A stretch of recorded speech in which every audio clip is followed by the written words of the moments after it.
مولاي صل وسلم دائما أبدا আসসালামু আলাইকুম। নন্দনপুর মাদ্রাসা মদিনাতুল উলুমের যে রাস্তা থেকে ঢোকার রাস্তায় যে গেট, সেই গেটটি দীর্ঘদিন লাগানো হয়েছে, কিন্তু জাম করা ছিল এতদিন। 7-8 দিন পর খোলা হচ্ছে।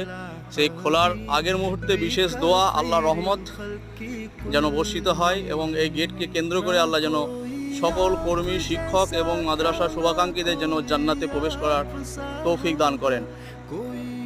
সকলের কাছে দোয়ার আবেদন রাখি। গেট খোলার পূর্ব মুহূর্তে দোয়া।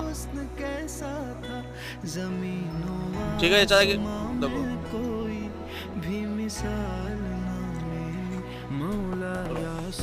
বলুন বিসমিল্লাহির রহমানির রহিম।